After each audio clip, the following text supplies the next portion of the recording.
All right. Well, I'd like to thank you for leaving crazy person out of the description.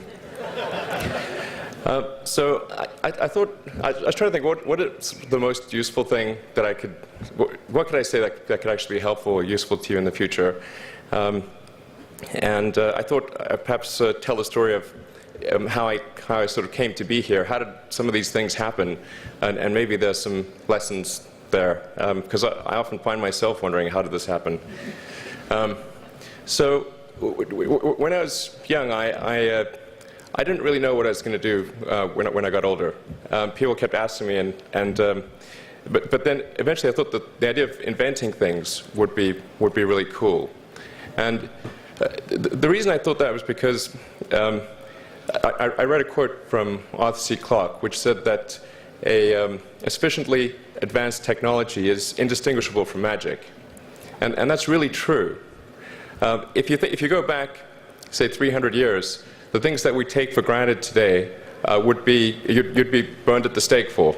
Being able to fly, that's crazy. Being able to see over long distances, being able to communicate, having effectively with the internet a group mind of sorts, and having access to all the world's information instantly from almost anywhere on the earth.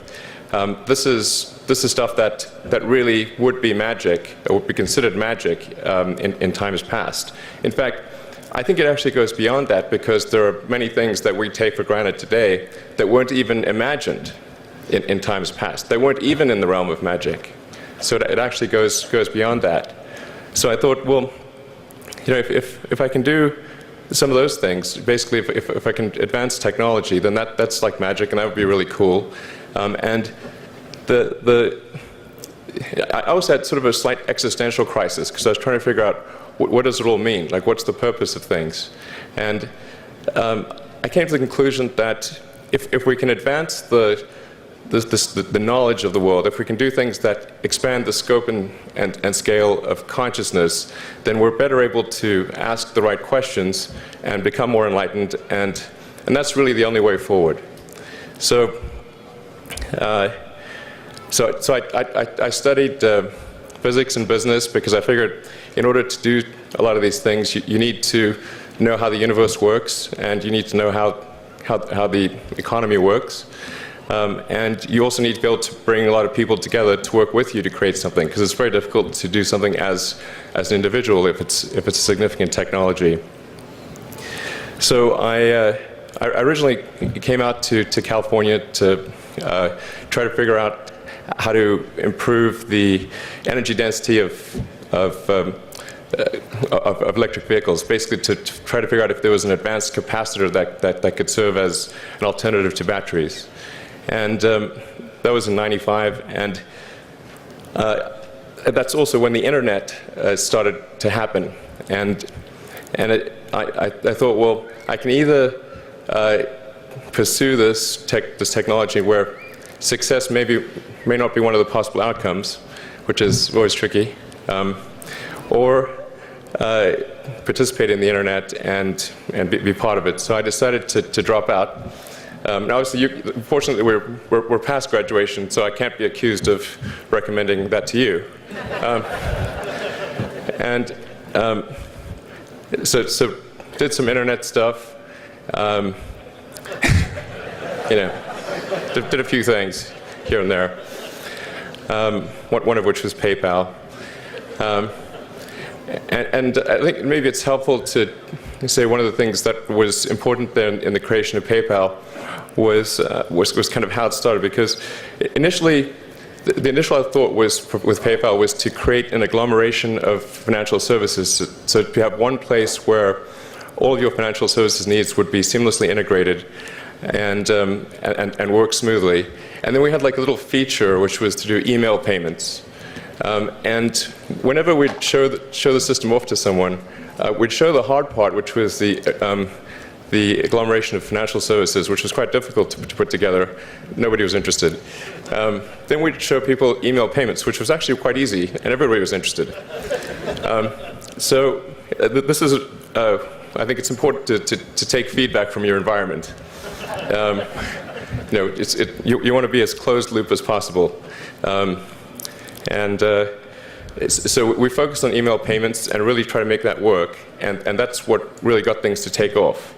But if we hadn't responded to what people said, then we probably would not have been successful. So it's important to look for things like that and focus on them when you see them, and you correct your prior assumptions. And then let's get some more. Going from PayPal, I thought, well, what are some of the other problems that are likely to most affect the future of humanity? It really wasn't from the perspective of what's the rank-ordered best way to make money, which is okay, but it was really what I think is going to most affect the future of humanity. So I think the biggest terrestrial problem we've got is sustainable energy, but the production and consumption of energy in a sustainable manner. If we don't solve that this century, we're in deep trouble. And then the other one being the extension of life beyond Earth to make life multiplanetary. So that's the basis for the latter is the basis for SpaceX, and the former is the basis for Tesla and Solar City.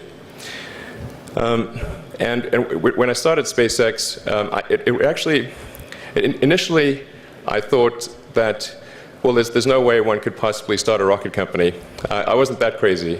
But then I thought, well, what is a way to increase NASA's budget? That was actually my initial goal.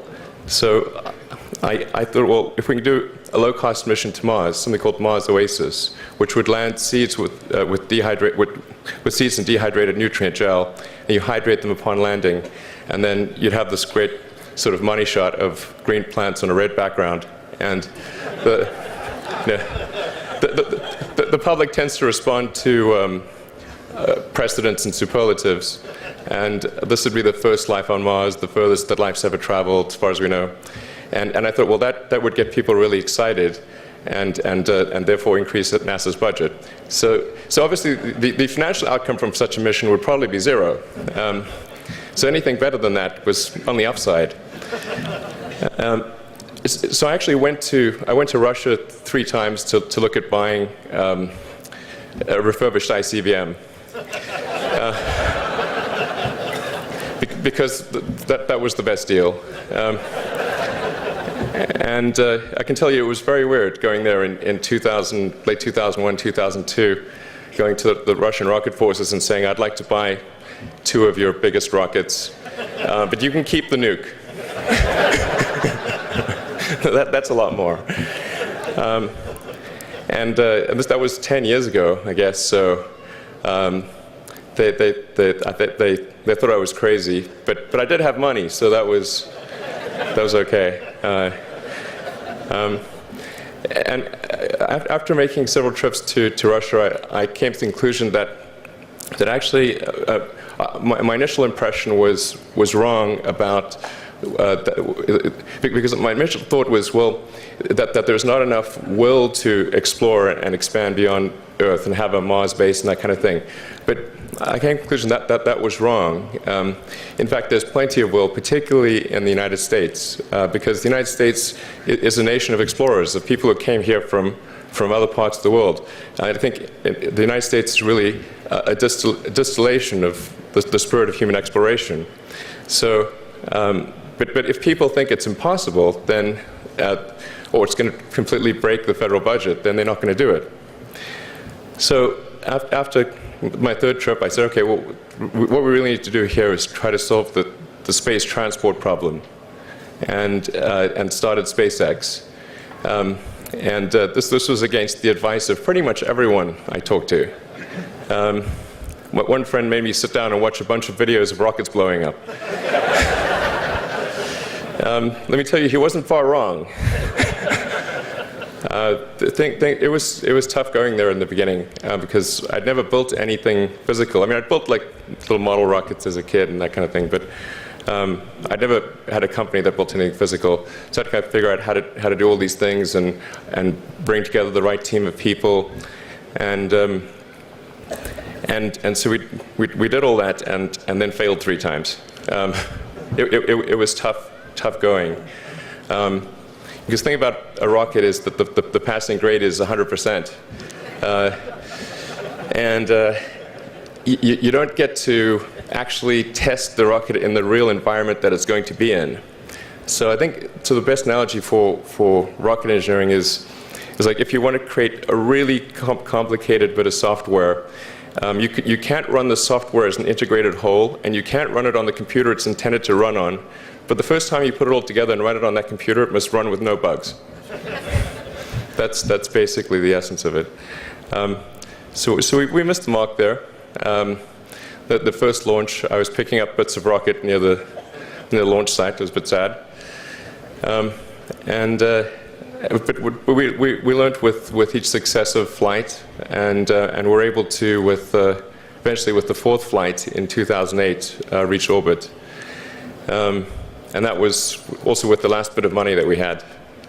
So thank goodness that happened. I think the saying is 4th time's the charm. So we got the Falcon 1 to orbit, and then began to scale that up to the Falcon 9, which is about an order of magnitude more thrust. It's around 1 million pounds of thrust. And we managed to get that to orbit, and then developed a Dragon spacecraft, which recently was able to dock and return to Earth from the space station. That was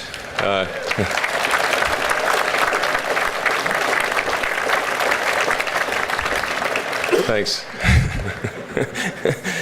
That was a white-knuckled event. Yeah, it's a huge relief. Still can't quite believe it actually happened. But there's a lot more that must happen beyond this in order for humanity to become a spacefaring civilization, ultimately a multi-planet species. And that's something I think it's vitally important, and I hope that some of you will participate in that, either at SpaceX or at other companies, because it's just really one of the most important things for the preservation and extension of consciousness. I mean, it's worth noting, as I'm sure people are aware, the Earth has been around for 4 billion years, and civilization, at least in terms of having writing, has been around for 10,000 years, and that's being generous. So it's really somewhat of a tenuous existence that civilization and consciousness, as we know it, has been on Earth. And I think I'm actually fairly optimistic about the future of Earth. So I don't want to sort of people to have the wrong impression that I think we're all about to die.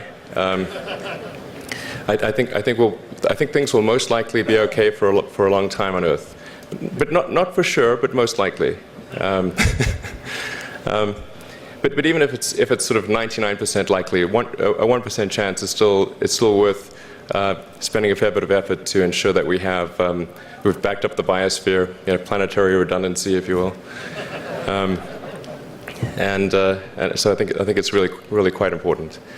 And in order to do that, there's a breakthrough that needs to occur, which is to create a rapidly and completely reusable transport system to Mars, which is one of those things that's right on the borderline of